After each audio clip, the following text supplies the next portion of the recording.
तो इटली में जो G20 की कॉन्फ्रेंस हो रही है, सारा जो बड़े 20 ममालिक हैं वहाँ इकट्ठे हुए हैं, इंडिया के प्राइम मिनिस्टर नरेंद्र मोदी भी वहाँ पहुंचे हुए हैं। हम सारा टाइम, हमें याद है कि पाकिस्तान के साबिक वजीर आजम नवाज शरीफ बात किया करते थे कि हम पाकिस्तान को एशियन टाइगर बनाएंगे, और बात एशियन टाइगर से आ गई है TLP के आगों ब्लैकमेल होने तक। सो एक वक्त था कि रियासत ने एशियन टाइगर बनना था, और अभी एक वक्त आ गया कि हम ब्लैकमेल हो रहे हैं, हम सरेंडर कर रहे हैं। और भारत के जो वजीर आजम हैं वो G20, वो कभी इंग्लैंड के वजीर आजम को मिलते हैं, कभी जस्टिन ट्रूडो को मिलते हैं, कभी बाइडन को मिलते हैं, कभी जनाब वो फ्रांस के सदर को मिलते हैं। तो ये हमारे मुल्क की डायरेक्शन क्या है और हम क्या कर रहे हैं? तो इसलिए मैंने रिक्वेस्ट की बैरिस्टर हामिद बशानी साहब से कि सर हमें टाइम दें। सर सबसे पहले तो आपका बहुत शुक्रिया। आपका शुक्रिया जनाब चीमा साहब, thank you. Thank you sir. Sir barrister साहब ये बताएं कि इंडिया तो G20 में बैठा हुआ है, और हम यहाँ TLP के आगे बैठे हुए, उन मौलवियों के आगे। वो 20 मौलवी आए हैं आज, उन्होंने कहा है जनाब वजीर आजम को कि वो जिसके ऊपर 100 मुकदमे हैं, साद रिजवी साहब, उसको रिहा करें, नहीं तो हम ये तो लोग ब्लैकमेल करेंगे, आपका तो पाकिस्तान बंद कर दिया है। तो ये जो डायरेक्शन है हमारी कि कहाँ एशियन टाइगर बनना था और कहाँ मौलवियों के हाथों ब्लैकमेल हो रहे हैं, सर ये हम किस तरफ जा रहे हैं? ये जनाब बात ये है कि जिसकी जो ख्वाहिश होती है ना, और जो जदोजहद होती है, उसको उसी के मुताबिक मिलता है। और ये बड़ी सीरियस बात है, मैं आपको बता रहा हूँ कि आप अगर गहराई से देखें तो ज़हनी तौर पे हम लोग किस सदी में रहते हैं।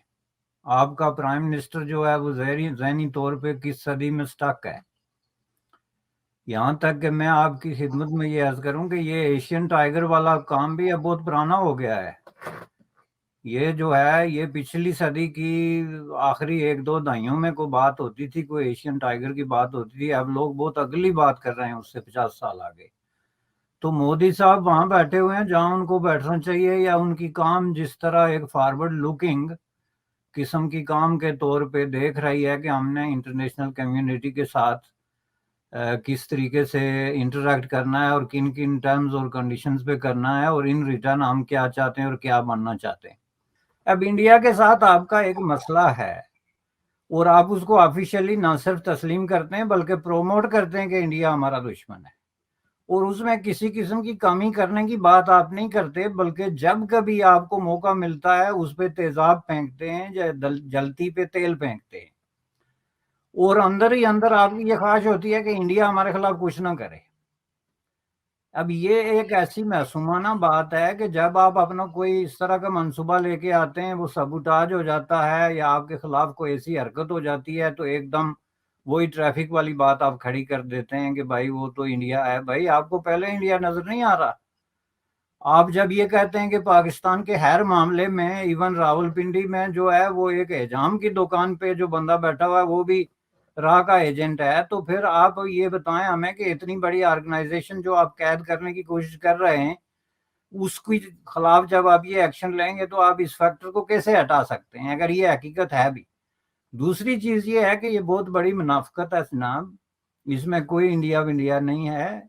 आप मुझे एक मिसाल दे दें जिस तरीके से खिलवाड़ किया है इन सियासतदानों ने अपने मुल्क के साथ, उसमें आप मुझे एक मिसाल दे दें जहां पे इन्होंने कहीं इत्तफाक राय का जो है वो काम किया हो, उसमें हुआ इंडिया था या नहीं था। पहली बात यह है कि इंडिया का अगर इतना बड़ा इन्फ्लुएंस हो पाकिस्तान पे, तो फिर तो इंडिया का तो सारे मसले ही हल हो गए।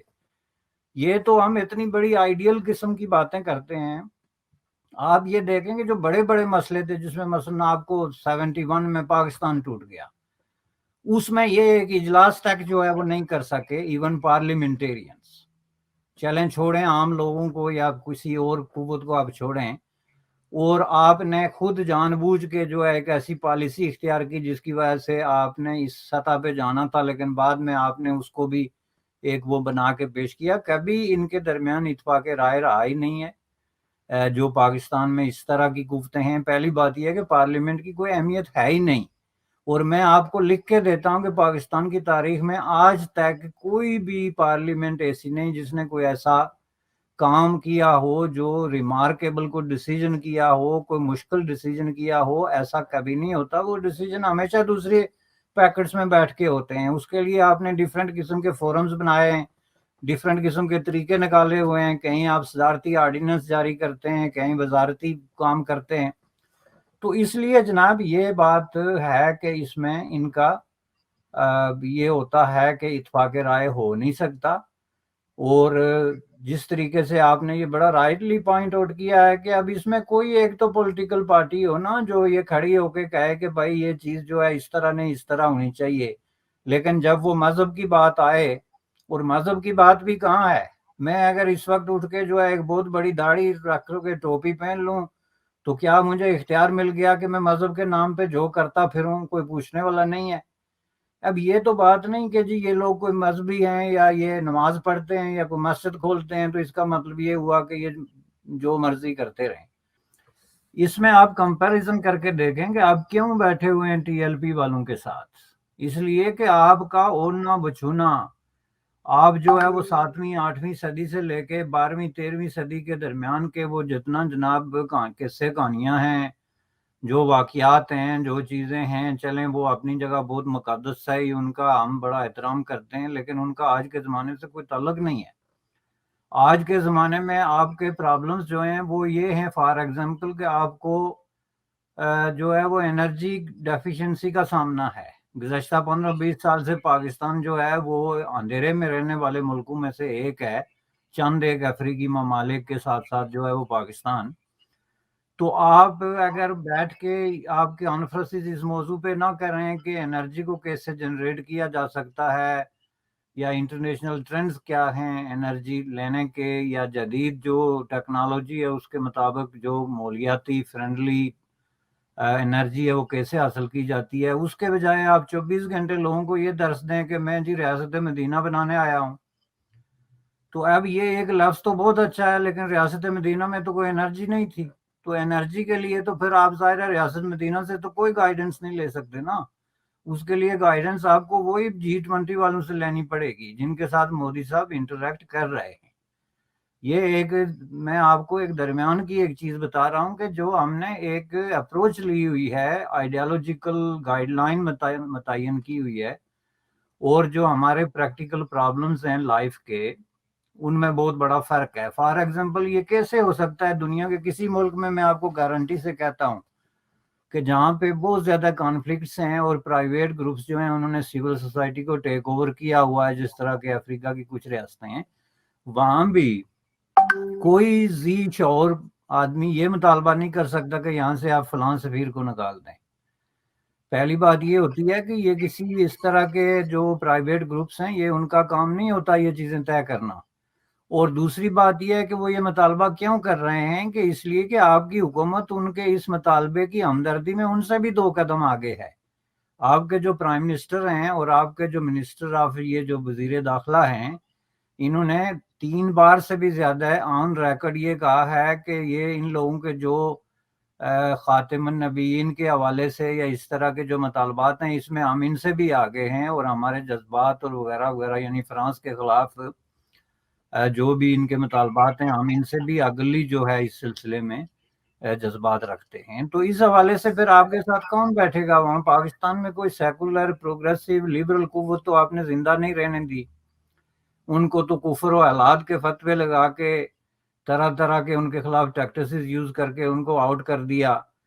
ले दे के तो या आप हैं और या यही मखलूक है जो आपसे लड़ रही है, तो इसी के साथ आपको अब गुजारा करना पड़ेगा। ये एक बहुत बड़ी रियलिटी है। जब तक कि रियासत ये तस्लीम नहीं करती कि हम बहुत ज़्यादा फरसूदगी का शिकार हो गए हैं और लोगों से झूठ बोलते बोलते हमें खुद उस झूठ पे यकीन आना शुरू हो गया कि ये हकीकत है, और उसके नतीजे में हमें आज ये दिन देखना पड़ता है। जब आप इस तरह के लोगों को मुकद्दस बना के पेश करेंगे कि ये बहुत बड़े अजीम लोग हैं जी या थे, कि जो जनाब मज़हब के नाम पे या इस्लाम के नाम पे या किसी भी नाम पे जो है अपनी जान देने के लिए तैयार हैं या मैदान में कूद सकते हैं, तो फिर आप कैसे तवक्को रख सकते हैं कि वो डर जाएं या आपकी बात मान जाएं?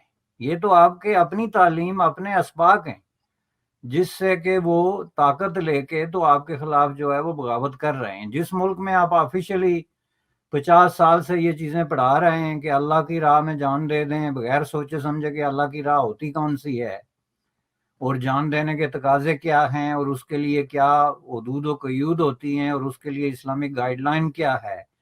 آپ جو ہے وہ لوگ غیر ملکیوں سے اور غیر مذہبوں کے ساتھ نفرت کے حوالے سے ایسے ایسے درس دیتے پھریں کہ وہ مرنے والا یا ان پہ حملے کرنے والا یا ان سے نفرت کرنے والا ہیرو ٹھہرے، تو پھر ایسی تنظیمیں ہی جنم لیتی ہیں. اور سب سے بڑی بات یہ ہے کہ یہ ایسی تنظیمیں پاکستان میں ہی کیوں جنم لیتی ہیں. یہ تو پورے عالم اسلام کا مسئلہ ہے کہ اگر کہیں حضور صلی اللہ علیہ وسلم خاتم النبی ان کی کوئی کسی نے جو ہے وہ اگر بد احترامی کرنے کی کوشش کی ہے اس طرح، تو پورے عالم اسلام کے مسلمانوں کا مسئلہ ہے. پاکستان کے اندر ہی یہ سارا